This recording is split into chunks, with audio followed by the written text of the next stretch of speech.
The time is almost up for North Korea, as its pledge to launch a military satellite for a third trial within the month of October is now not looking too likely.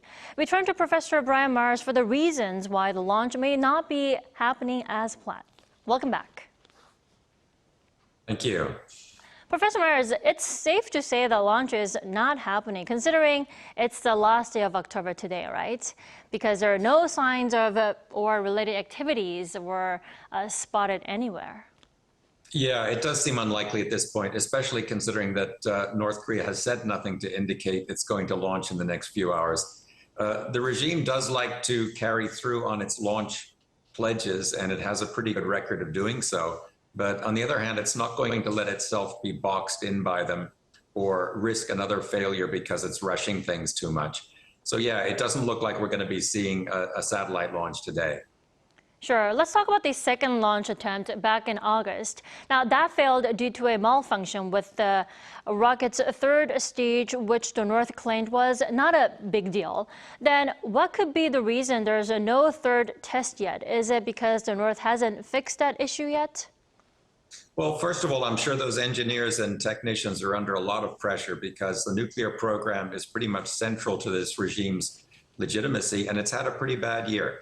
So a lot rests on this next launch being successful. So I think everybody, Kim Jong-un included, would probably rather fall behind schedule a bit than risk the much greater embarrassment of another failure. You know, it's possible that although the problem last time has been fixed, everybody wants to make extra sure that everything else is in order this time. And second, you know, this is a country in which the leader manages everything of great importance. And Kim has been pretty busy over the past few months, what with the Russia summit and the supply of munitions to the war in Ukraine. So I think this may be another reason why the satellite launch is falling behind schedule. Sure. Professor Myers, you said it. The North would be pretty ashamed of the fact that the third launch attempt is not happening, considering the North normally, puts its words into action. It's probably feeling more desperation than shame, right?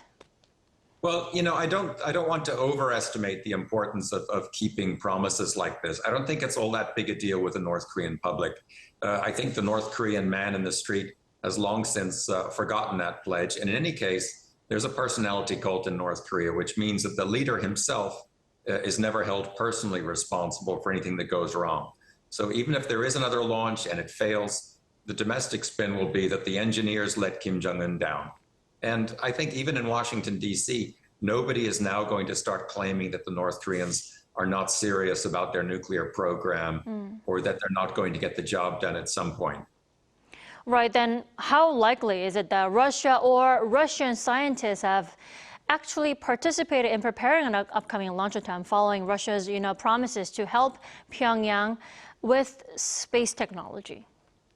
Well, it may be a reason for the delay that we've just been discussing. After all, the North Koreans have already stepped up and supplied the Russians with munitions and weaponry. So Putin may have been keen to reciprocate by dispatching scientists to North Korea, and they may have asked to delay the launch until they can take a look at things. But, you know, I'm doubtful that the Russians trust North Korea enough to want to share really substantive expertise. I mean, you don't share secret high-tech expertise in return for low-tech artillery shells. And anyway, not enough time has passed for such a sharing to have taken place.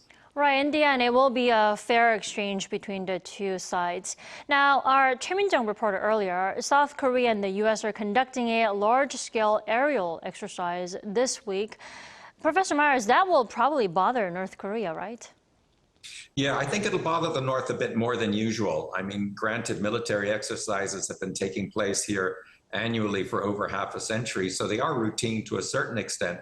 But these are extraordinary times, and by helping the Russian war effort in such a conspicuous way, I think Kim Jong-un has probably angered Washington more than his recent missile launches have done, and he's well aware of this. Plus, you know, when your country has experienced U.S. carpet bombing, as North Korea did during the Korean War, you're always going to be more nervous about, say, stealth fighter jets or any sort of enemy aerial drills than about amphibious exercises or things like that. So some verbal expression of discontent is likely, And I think the missile launch might be timed to coincide with these exercises.